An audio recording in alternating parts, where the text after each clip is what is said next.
नमस्कार, स्वागत है आपका जोहार झारखंड के इस बुलेटिन में। आपके साथ मैं हूं सोनाली सिंह। बुलेटिन की शुरुआत करते हैं। देवघर इंटरनेशनल एयरपोर्ट में कल एक नया अध्याय जुड़ने जा रहा है। इंडिगो की पहली फ्लाइट दिल्ली से डायरेक्ट उड़कर देवघर इंटरनेशनल एयरपोर्ट पहुंचेगी और इस फ्लाइट का देवघर में वाटर कैनन से स्वागत किया जाएगा। खास बात यह होगी कि इस फ्लाइट में बीजेपी के 15 सांसद शामिल होंगे। वहीं इसके पायलट होंगे बीजेपी सांसद राजीव प्रताप रूढ़ी। 30 जुलाई को दिल्ली से दोपहर 1 बजे फ्लाइट टेक ऑफ करेगी और 2:45 पर देवघर में लैंड करेगी, जबकि 3:15 बजे वापस दिल्ली के लिए उड़ान भरेगी। इस ऐतिहासिक उड़ान से पहले एयरपोर्ट डायरेक्टर से खास बातचीत की हमारे देवघर से सहयोगी मनीष दुबे ने।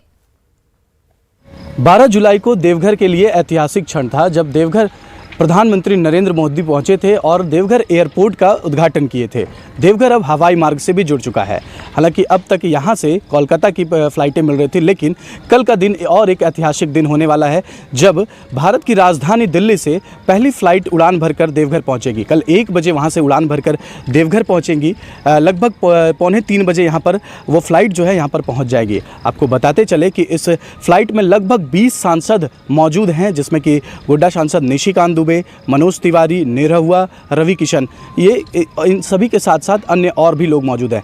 खास बात यह है कि इसमें जो पायलट हैं वो प्रताप रूढ़ी साहब हैं, जो कि सांसद भी हैं, छपरा से वो सांसद हैं। वो इसको उड़ान भर के यहाँ पर पहुँचेंगे। हमारे साथ देवघर एयरपोर्ट के डायरेक्टर हैं, उनसे जानते हैं कि किस तरह की तैयारी है सर आप लोगों की। क्या कुछ कल आप लोग विशेष करेंगे, क्योंकि देश की राजधानी से सीधी फ्लाइट देवघर को मिल रही है? नहीं, बड़ी हमें खुशी है कि जो माननीय प्रधानमंत्री जी ने 12 जुलाई को एक बहुत बड़ी सौगात दी है इसको, देश को और झारखंड को। झारखंड का दूसरा बड़ा एयरपोर्ट को इनॉग्रेट करके और देश की राजधानी से जुड़ने जा रहा है, तो एक पैन इंडिया से कनेक्टेड हो जाएगा बिल्कुल। और क्या कुछ तैयारियां की जा रही है सर? जैसे पहली फ्लाइट आती है तो पानी की बौछार की जाती है, ऐसा कुछ? हाँ, नहीं, उनका वाटर कैनन का सलूट का भी है उसका अंदर बीच में, और बाकी इनका स्वागत किया जाएगा यात्रियों का जो भी देश की राजधानी से कनेक्ट होंगे। तो कितना ऐतिहासिक क्षण होगा, क्योंकि खुद सांसद ही चला के लेकर आ रहे हैं? नहीं, ऐतिहासिक क्षण है। बड़े देश की जो कानून अपना देश का जो प्रतिनिधित्व करते हैं पूरे इतने 20 सांसद, यदि जैसा कि आप बता रहे हैं 20 सांसद का आने का मतलब है कि बहुत बड़े जनप्रतिनिधि जो यहाँ पे आ रहे हैं। एक बहुत ऐतिहासिक क्षण है हमारे लिए। देवघर वासी के लिए कितना राहत होगा? देवघर एयरपोर्ट के लिए तो बहुत राहत हो जाएगी। जो दिल्ली के लिए जो ट्रेन से 24 घंटे या 20 घंटे लगते थे समय के लिए, ये अभी लगभग 2 घंटे से कम समय के अंदर भी वो पहुँच जाएंगे दिल्ली से। बिल्कुल, देखिए कि देवघर से आप सीधे राजधानी 2 घंटे के अंदर पहुंच सकते हैं, देश की राजधानी पहुंच सकते हैं। और प्रधानमंत्री नरेंद्र मोदी इसका उद्घाटन किए थे, और कल वही फिर से ऐतिहासिक क्षण है जब देवघर और दिल्ली से सीधी फ्लाइटें यहां से शुरू कर दी जाएंगी। मनीष दुबे, न्यूज़ 18 देवघर। और कल से दिल्ली देवघर विमान सेवा की शुरुआत होने वाली है। सावन के मौके पर मनोज तिवारी, रवि किशन और दिनेश लाल यादव देवघर बाबा बैद्यनाथ का दर्शन करने के लिए जाएंगे। इसको लेकर बीजेपी सांसद मनोज तिवारी ने कहा कि पीएम नरेंद्र मोदी के विजन के कारण ही 14 घंटे की दूरी अब मात्र 1 घंटे 45 मिनट में पूरी होने वाली है। देवघर से विमान सेवा शुरू होने से कांवरियों में भी इस वक्त खुशी का माहौल है। वैद्यनाथ धाम से बुलावा आया है और हम तीनों जो भोजपुरी फिल्म से आए हुए सांसद हैं वो तो जा ही रहे हैं। हम लोगों को वहाँ ले जाने का एक साथ इस सावन के पावन महीने में जिनको क्रेडिट जाता है वो है निशिकांत दुबे जी। लेकिन सभी भाजपा के ही नहीं जा रहे हैं, वहाँ तो और भी कई पार्टियों के सांसद जा रहे हैं और सबके मन में वो कोई बोलेगा कोई नहीं बोलेगा, एक सब तो चल ही रहा है। Thank you Modi ji.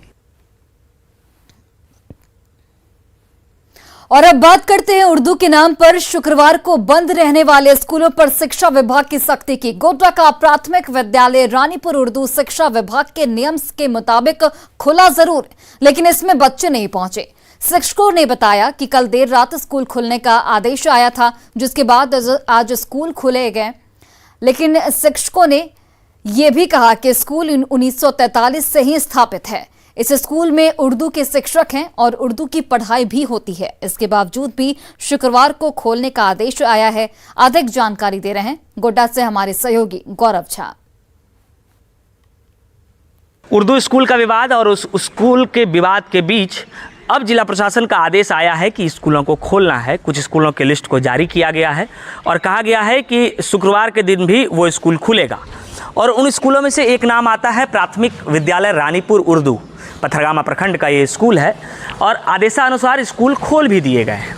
यहाँ के शिक्षक बताते हैं कि कल रात ही आदेश आया था इनके पास कि स्कूल खोलना है, तो आज से शिक्षक जो है वो तो स्कूल में आ गए, लेकिन बच्चे एक भी नहीं आ पाए क्योंकि उन तक ये सूचना ही प्रसारित नहीं हो पाई कि बच्चे को आज शुक्रवार के दिन ये स्कूल खुलना है और आना है। यहाँ के शिक्षक बताते हैं कि 100% बच्चे जो स्कूल के हैं वो मुस्लिम आबादी के क्षेत्र के बच्चे हैं, यानी मुस्लिम हैं।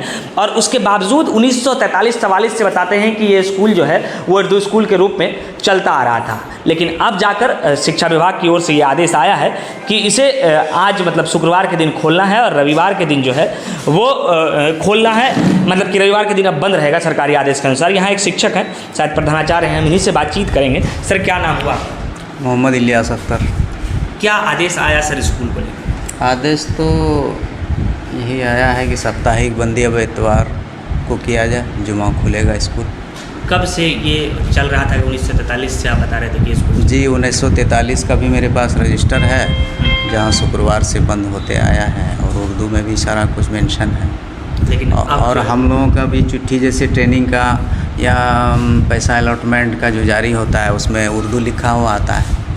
फिर ये इस स्कूल पर विवाद हुआ क्यों सर? इस स्कूल का लिस्ट में कैसे नाम आया कि इस स्कूल? ये हम नहीं बता सकते हैं। ये मामला तो शुरुआत में जामताड़ा में उठा और उससे लेकर के धीरे धीरे पेपर में आया। और इस स्कूल के जो स्टूडेंट हैं कितने परसेंट मुस्लिम है, कितने परसेंट हिंदू है? 100% मुस्लिम बच्चे हैं। 100% मुस्लिम है। आज फिर इस बच्चे आ पाए? आज तो नहीं आ पाए, हम लोगों को सूचना रात में मिली, अभी सुबह फ़ोन किए थे, लेकिन अब तक नहीं आए। हालांकि विभाग की ओर से ये आदेश जारी कर दिया गया था कि चाहे बच्चे स्कूल में आए या नहीं आए, लेकिन शिक्षकों को आना अनिवार्य होगा। और इसी के तहत स्कूल में शिक्षक तो आ गए लेकिन बच्चे आज नहीं आ पाए। अब देखना होगा कि अगले हफ्ते से किस तरीके से स्कूल सुचारू रूप से चल पाता है, ये बच्चे आ पाते हैं या नहीं। गौरव झा, न्यूज़ 18, गोड्डा। और शिक्षा विभाग की सख्ती का असर गिरिडीह में भी दिख रहा है। बेंगाबाद प्रखंड के देवाटांड में उत्क्रमित प्राथमिक विद्यालय पिछले 20 साल से शुक्रवार के दिन बंद रहते थे और रविवार को खुले रहते थे, लेकिन विभाग की ओर से जारी आदेश के बाद आज ये स्कूल खुला है। स्कूल के शिक्षक के मुताबिक सामान्य स्कूल होने के बाद भी मुस्लिम बाहुल्य गांव में लोगों की सहमति से ही शुक्रवार को बंदी रखी जाती थी। आज स्कूल खुलने के बावजूद भी शिक्षक नहीं पहुंचे, ऐसे में बच्चों की पढ़ाई बाधित हो रही है। ग्राउंड जीरो से अधिक जानकारी दे रहे हैं हमारे सहयोगी एजाज अहमद। इस वक्त हम मौजूद हैं गिरिडीह जिले के अंतर्गत आने वाले बेंगाबाद प्रखंड के प्राथमिक विद्यालय देवाटांड में। यहाँ पे आपको मैं तस्वीरों के जरिए मैं दिखाना चाह रहा हूँ कि यहाँ पे बच्चे हैं। ये अभी हम देवाटांड के प्राथमिक विद्यालय में, जहाँ पे क्लास 1 से लेकर 5वीं तक पढ़ाई होती है, और बच्चे और यहाँ के कुछ जनप्रतिनिधि और स्थानीय ग्रामीण भी हमारे साथ जुड़े हुए हैं।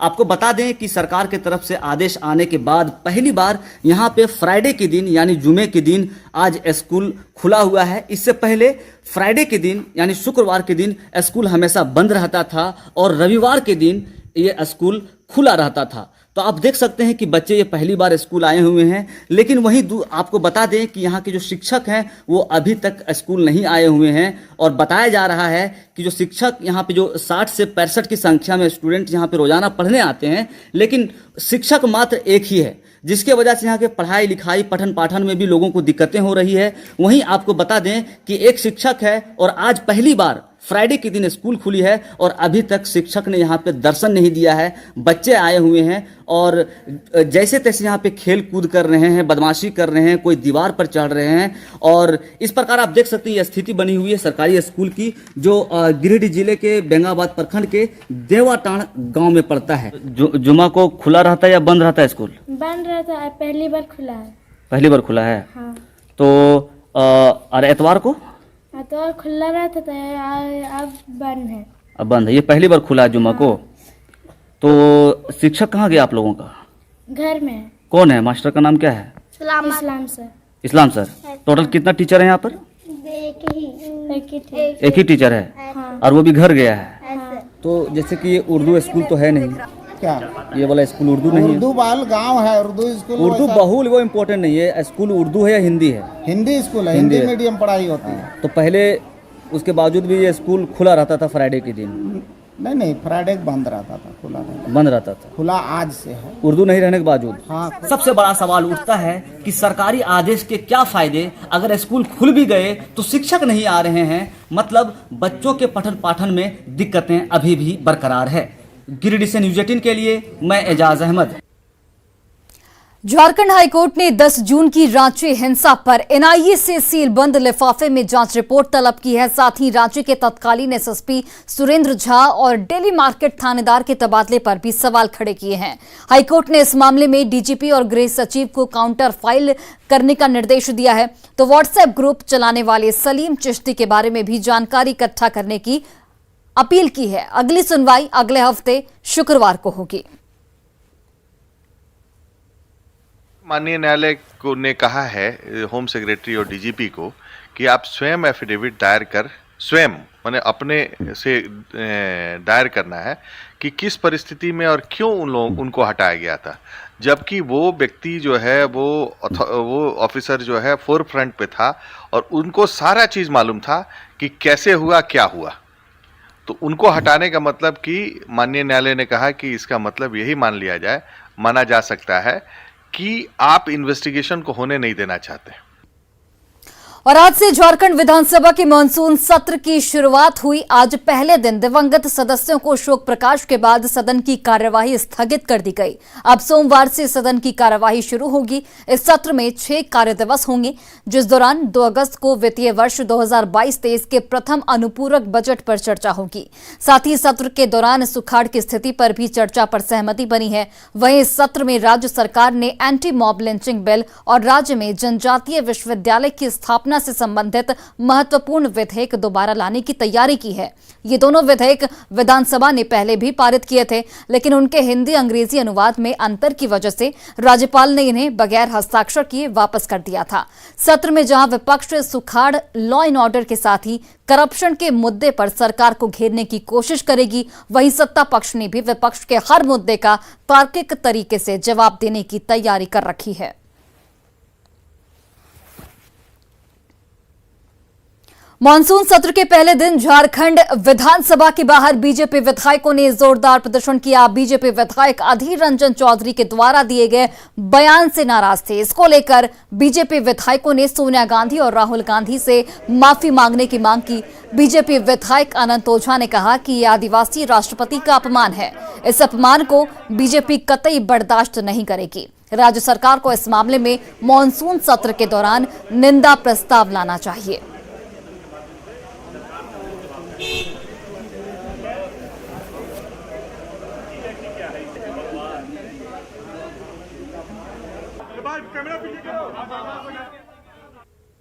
कांग्रेस पार्टी देश में पहली बार 70 वर्षों के बाद आज महिला आदिवासी देश के सर्वोच्च संवैधानिक दायित्व पर बैठी है और उसको कांग्रेस पार्टी लगातार अपमानित करने का काम कर रही है। देश आज पूरा उद्वेलित है। कांग्रेस पार्टी को देश की संसद से माफी मांगनी चाहिए, देश के 140 करोड़ जनता से माफी मांगना चाहिए, झारखंड विधानसभा से भी ये निंदा प्रस्ताव जाना चाहिए कि देश के आदिवासी समाज का अपमान है, महिलाओं का अपमानित करने का काम कांग्रेस पार्टी ने किया है।